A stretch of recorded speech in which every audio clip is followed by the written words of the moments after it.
collaboration with the Cyprus Mail. This is the Cyprus News Digest with Rosie Charalambous.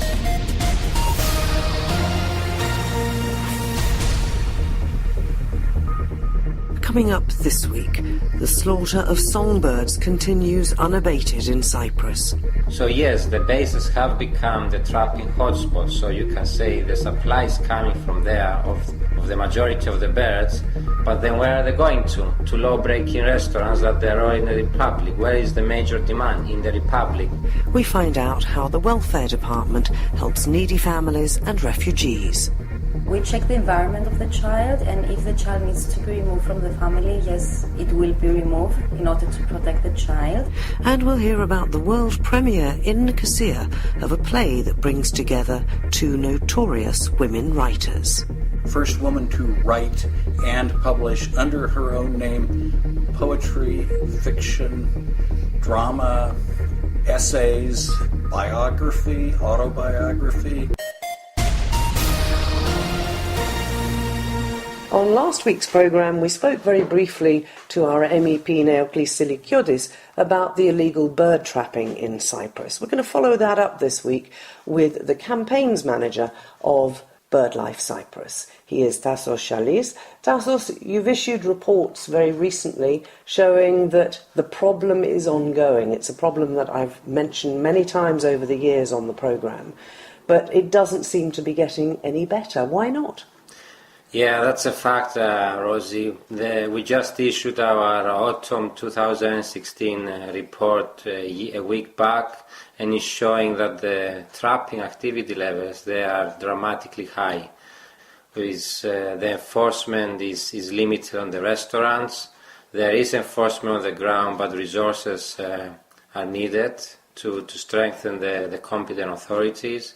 And in fact, is getting worse and worse because there is becoming demand and supply business. That's what we've never seemed to tackle, it seems to me. We go about it the wrong way because we do all know which restaurants sell ambelaboulia, which is what we call the little birds that are caught, and they're never prosecuted, it seems to me.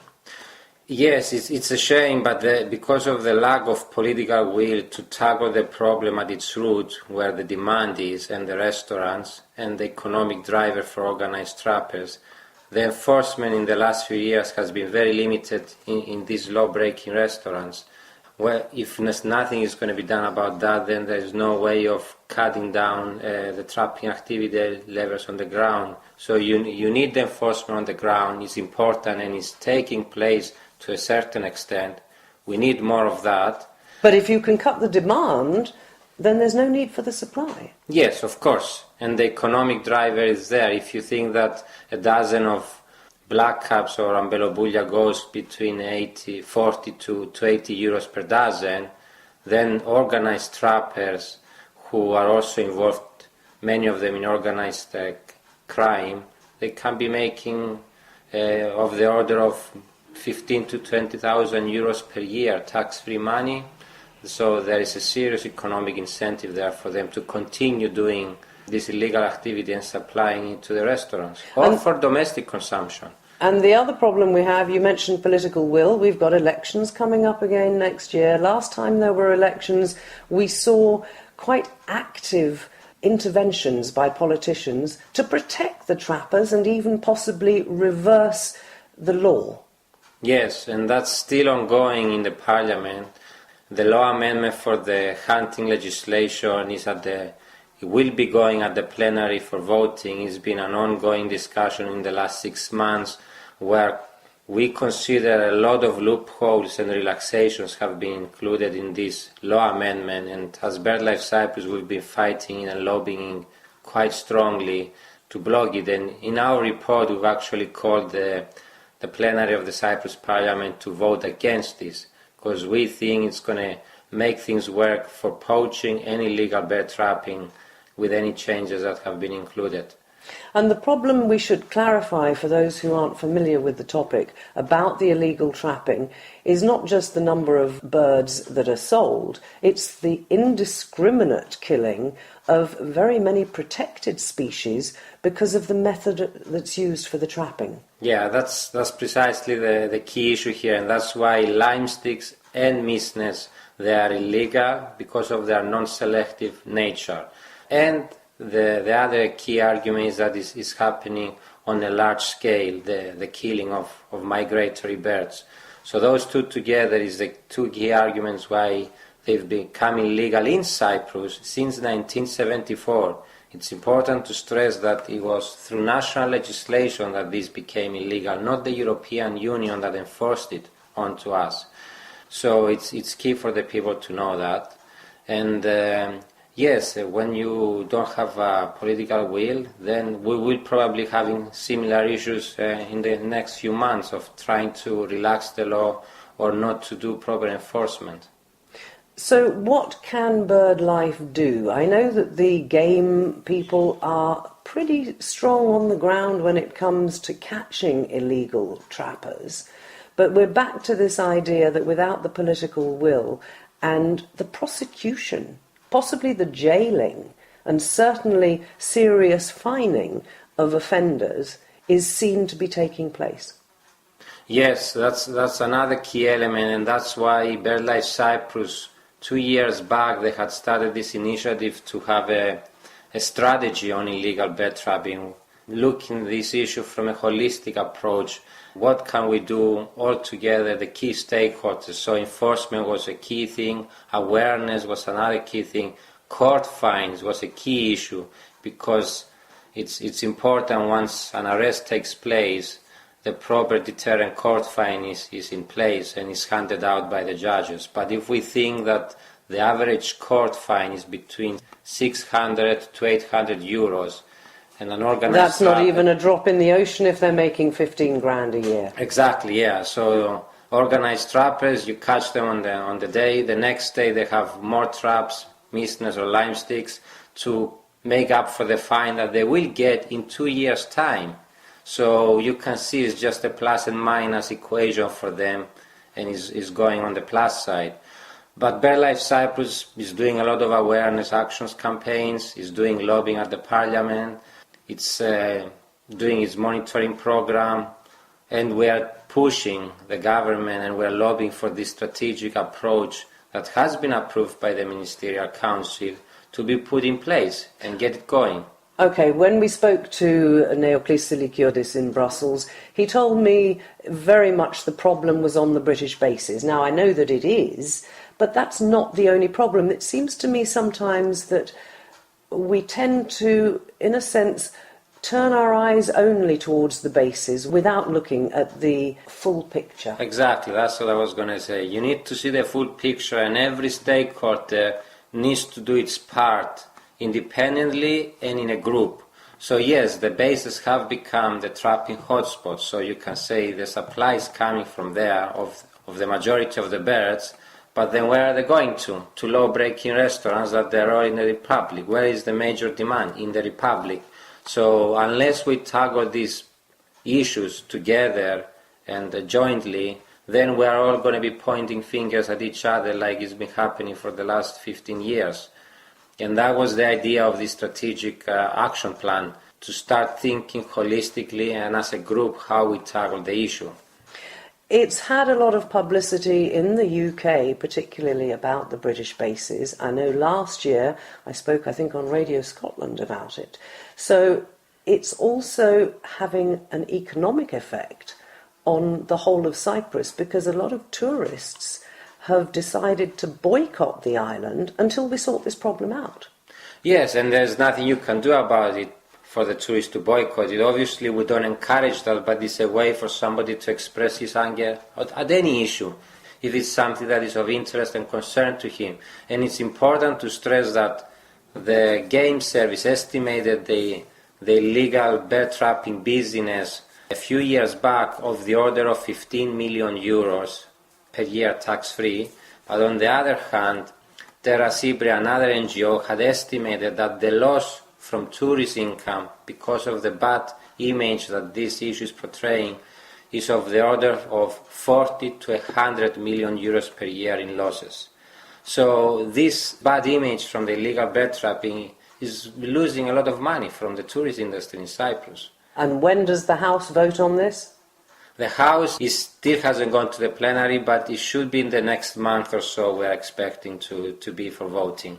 We'll be watching who votes what when it does come before the plenary of our House of Representatives. We've been talking to Tassos Chalis, the campaign's manager for BirdLife Cyprus. If you're a UK national living in the European Union who wants to find out more about your rights and status following the triggering of Article 50 that will bring about the Brexit, then you're invited to join Julia Longbottom, who is Director of Consular Services with the UK's Foreign and Commonwealth Office. She's having a Facebook live Q&A session on Tuesday, that's the 11th of April, at 11 a.m. UK time. You can find out more if you look on Facebook for the FCO travel page, and then she will be answering questions from British nationals who are living in the EU about the concerns they may have around the UK leaving the bloc. If you like the Facebook page, you'll get notified when the live broadcast begins. You can post your questions in advance in the comment section. So that's advice for British citizens living in the European Union on Tuesday, the 11th of April, 11 a.m. UK time, on the FCO Travel Facebook page. Keep up to date with events in Cyprus and around the world with the Cyprus News Digest.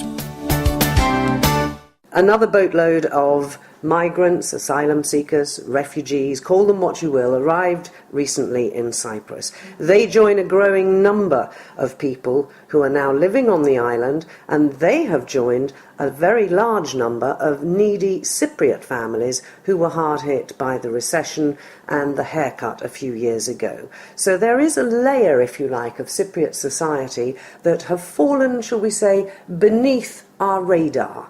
They're dealt with by the social services at the welfare department.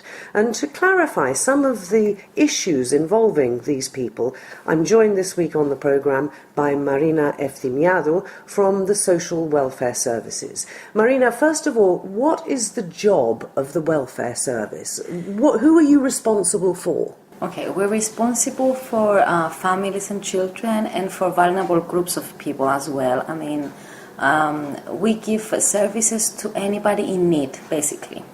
And what do those services comprise? Okay, they comprise from counseling services to, of course, some income, like financial support, as well as preventive and corrective services as well, where we have really big problems with families. Such as, let's say, violence in the family, children that need care, but their parents are not, able to provide care for them, they're neglected, or...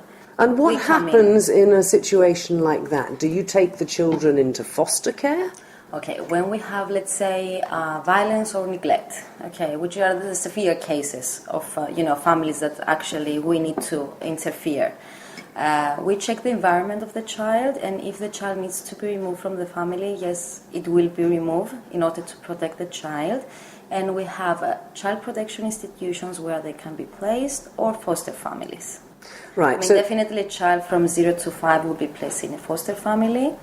And children 5 to 18, they can be placed either in institutional care or foster care, depending on their needs and requirements. And on the availability of fosterers, I presume. Have we got enough in Cyprus? We are trying. Yes, we are trying to, to have as much as possible. Because an institutional upbringing is not the best for a child. Yes, yeah, definitely. So we need to have foster families, which is something that we always come out and, say that we need, and we try to, give information to people so as to be interested and come into our services and, If somebody hearing this thinks, well, I could foster a child, what do they do? They can reach one of our offices, either the central offices or the district offices as well, and they can give them information. They can come in for just a conversation, a friendly conversation, just to give them information on foster families. And they can, if they decide that they want to be a foster family, they can apply. There is a procedure so that, we Well, you have to vet them, yes, obviously. Yeah. Yes, we have to, examine their background and if they're really able to do such a thing. And then after the approval, when we have a child in need, then we will contact them and say we have, this child and we need to place it in a foster family. And when you do place a child, is it usually until they're 18, or do they sometimes go back to their family? Sometimes they go back to their families. I mean, the goal is to, find a suitable solution which will be, the best for the child. We have, cases where you can work with the family and the child at some point will return back to the family, but we do have some cases that, there is no possibility to return and they might turn 18 and still in Okay, family. that's the children in particular. Let's move now to non-Cypriot families, because you're also, obviously, now we're in the EU, responsible Yes. for any family, I guess, that is coming under that radar that we spoke about at the beginning and finds themselves in need. Yes. Now, how do they contact your department, and what are the procedures for them to get some help? Because many of them have 4 and 5 children. Yes, of course. I mean, if it is a matter of, let's say, like a support for families, all services are provided for free, either if you are a Cypriot or a European. So let's say we have the same situation with children that are from some country from the European Union. And what about third country nationals? Because those are the ones now who seem to, in a sense, not be yes. being cared for in the same way. Care services are provided on the same basis. What is different sometimes is the financial support. So they get less. I wouldn't say less. I mean, for Europeans as Cypriot, okay, they are under the minimum guaranteed income, where they can apply to the Ministry of Labour, Welfare and Social Insurance.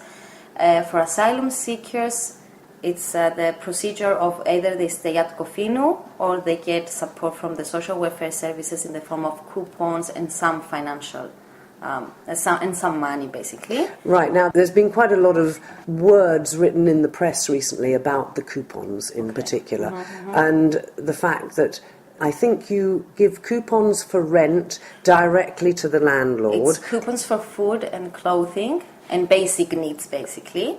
And we give the money for the rent directly to the landowner. Okay, what I've read in the paper in the last few weeks is that sometimes the payment to the landlord is late, so landlords are not very willing to give their premises for these families because they know the rent isn't going to come on time. Now, if it's being paid direct by the welfare services, why is it difficult to get the rent paid on time? Okay, most of the cases, they are on time. Okay, maybe some cases. Well, I'm not aware now of these cases, but we might have some cases, especially at the beginning, until all the procedures are clear out, all the paperwork is clear out, that there might be some delays. But we are trying to do our best and give out everything needed on time, so that they won't have any problems. And let's talk about the food coupons, because that's had a lot of press recently, particularly the fact that they can only be spent, I don't know about in Limassol and other towns, but in Nicosia, I think they can only be spent in 3 or 4 small kiosk-style outlets where the prices are higher. Very often the prices are not marked on the goods, no receipts are given, and from the information I've received in the last week or so, it seems therefore that the people who are using these food coupons are actually getting less for the coupons than they should be, so that the coupons aren't stretching far enough to feed the family. Okay, so this is a subject that we need maybe to discuss further with another colleague, because I come from the families and children, as I said before, that their families not in need of money, but they have other problems. So we might arrange a meeting with a colleague of mine, that they know exactly the procedures and everything. They can give you more information. I know that coupons are specifically on specific supermarkets or. But things that's like the that. point. They're not on. Because Sorry, it hang on a was- minute, Marina. yes, They're it was not on supermarkets. That is the point. Because at supermarkets, you can get a good deal. One of the papers published quite a lot of comparisons, and you're talking about, I don't know, a kilo of rice that costs 3 times as much in the shops where you yes. can spend the coupons as it does in the supermarkets. But the supermarkets, apparently, have not been asked to take the coupons or haven't applied because the welfare services, when they called for expressions of interest, added in to the Council of Ministers ruling or recommendation which specifically said supermarkets. I've seen the Government Gazette, but the Welfare Department changed that to read for small and medium enterprises employing 1 to 5 people. Now that's a big difference, and that means that these guys are not going to get the best deal. Do you shop at the local bagali? You don't, probably. Oh, yeah, sometimes, maybe. Yeah. If you're in dire need, but you don't do your monthly shop there. No, definitely not. So what's going on? That, unfortunately, I cannot answer, Rosie. I'm not aware of, this procedure, as I said before. So maybe we can, bring in another colleague that they can, provide more information on this issue, because I'm not aware on. I know, how the procedure goes, that they get coupons and they're on specific, supermarkets, bakalis, as you said, but I don't know which ones exactly, so I cannot answer. I mean, there were, decisions that were taken at, at upper level that we are not. Well, we'll have to follow this up because obviously something's not right. We can do that. I mean, I can talk to the head of section for financial issues, and we can arrange an appointment, definitely. Okay, we'll definitely follow I'm sorry, that up. I cannot answer to this question. Let's get back to the things that you do then. When you've got large numbers, presumably all over Cyprus, I know Nicosia is undoubtedly the centre, but your welfare services are based in Nicosia. I know you have outlying things, but if people from Corfinu, for example, need to access the social welfare, they have to travel up to Nicosia, don't they? To Larnaca. We have a district office and 2 local offices in Larnaca. But they still have to travel. I mean, you're talking about people who have a limited amount of money to spend on bus fares and so on. We have a good cooperation with the Corfinu Centre, because they also have, in the Corfinu Centre, they have social services. They are in Corfinu, they are privately. So it's not part of the welfare department then? No. Shouldn't it be? Wouldn't it make your job much easier to coordinate if it were, particularly with all the children that are there? Yeah, maybe, but because it is, let's say, the Ministry of Interior, they go out and they have a call for the administration of Corfinu Centre. So within the administration, they also have the provision of social services, that we do have a good cooperation with them, so that they deal with the daily issues of the centre, and if there are, issues that need to be dealt further, they call us and we go in. So there is a good cooperation between us. And presumably between the Asylum and Immigration Department. Yes. We are in constant cooperation, because further to the families we also have, the unaccompanied minors and families outside the Corfinu, so we are in constant cooperation with both the asylum services and the migration and everyone. Would it make it better, though, if it was streamlined under one department? Last year, I remember covering with the head of the asylum service the problem they had with the sewage overflowing in the kids' playground area at Corfinu. Okay. That's a health and safety disaster, and apparently it's not yet been fixed. Yes. So whenever you speak to somebody, they say, oh, but that's not our department, that's their department. And you speak to them and they say, oh, that's not us, that's them. Yes. There doesn't seem to be a coordinated response when problems arise. Okay, we do our best to have, as I said before, the best cooperation between the departments.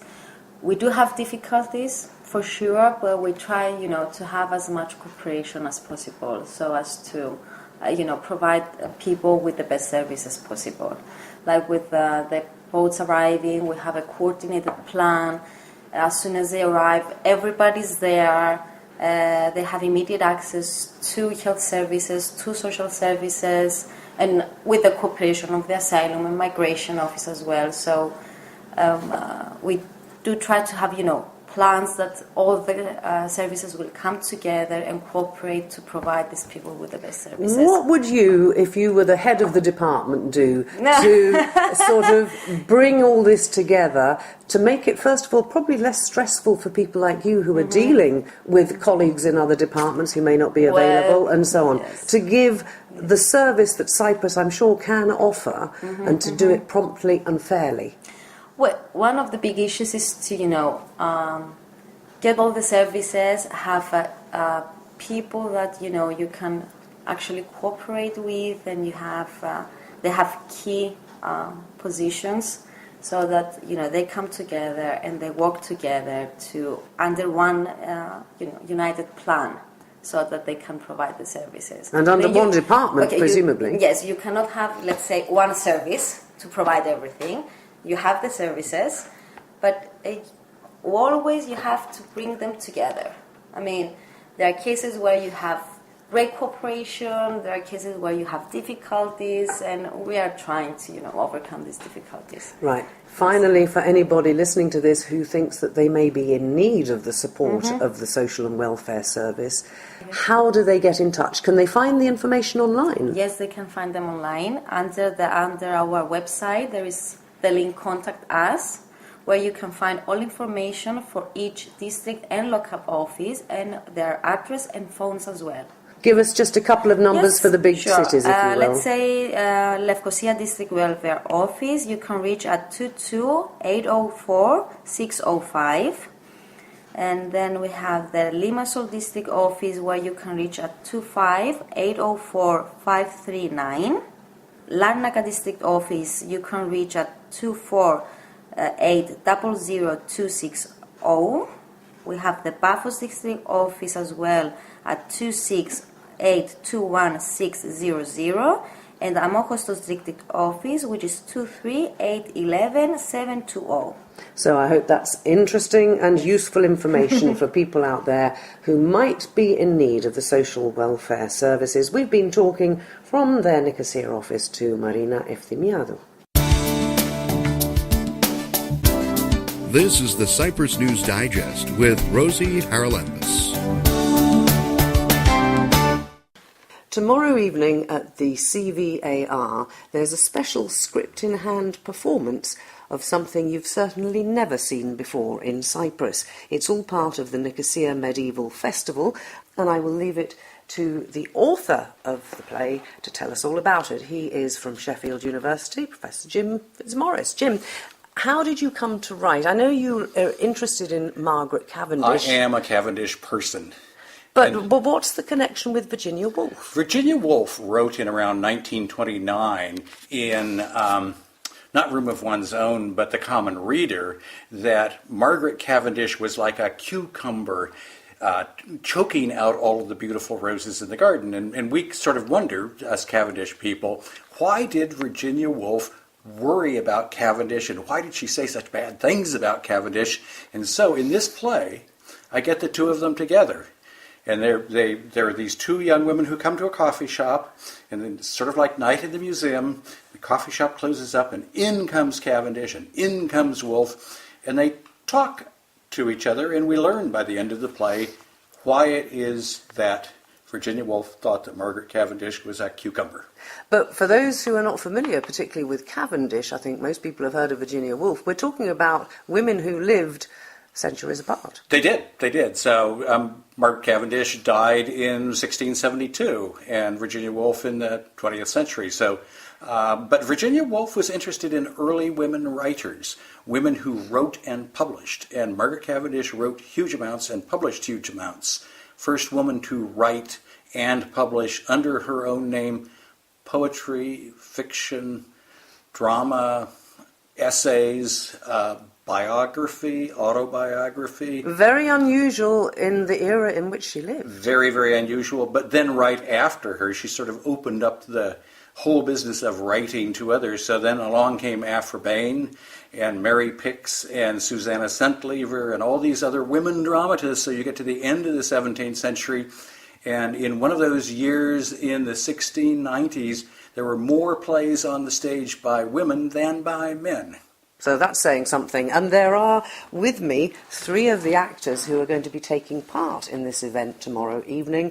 And they, I think, all hail from Sheffield University. So Millie, Tom and Jess, thanks for joining us. Just tell us what you'll be doing tomorrow evening. A script-in-hand performance is sometimes not as easy as actually learning the lines and doing the acting. Who are you playing, Millie, and what do you bring to the part? I'm playing, to start with, the character of Melissa, who is the museum curator who sits with Joan, who's a PhD student, and we're the ones who really open up the conversation between the connections between Margaret Cavendish and Virginia Woolf, and start wondering about what's happening. And then later on in the play, quite a few of us double up as characters, so I come in as Elizabeth Chaplin from the 17th century, and then later Mary Evelyn, who is John Evelyn, the famous writer's wife. And as Melissa, I think definitely I identify with it because I am an English literature undergraduate student myself. So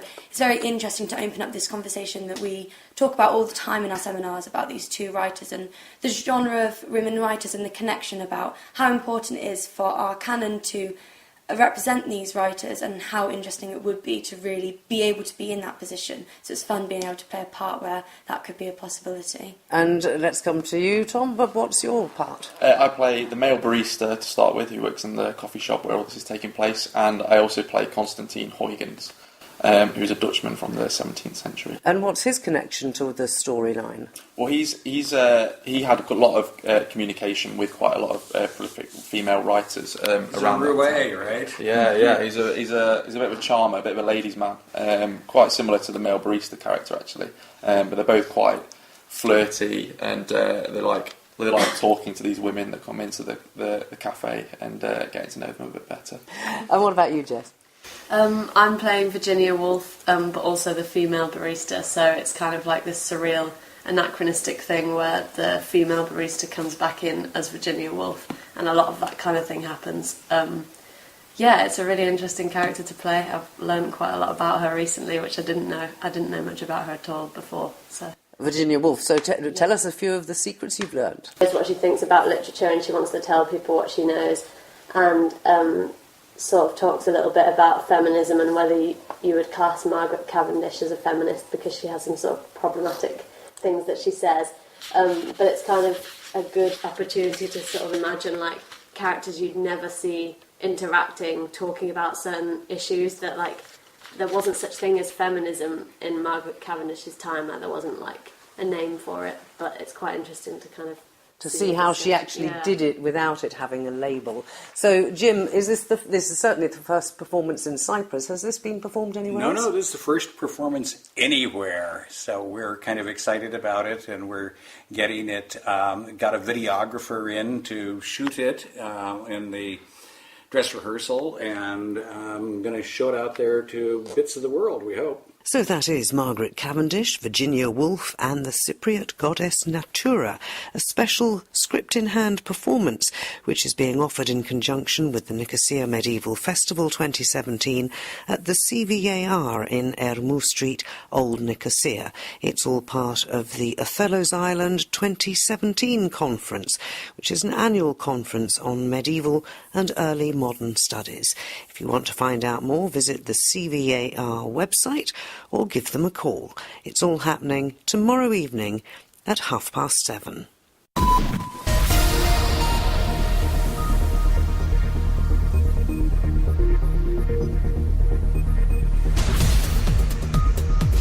Well, that about wraps up this edition of the Cyprus News Digest. Many thanks for your company. Hope you'll join me next week. Till we meet again, take care and God bless. Bye-bye now.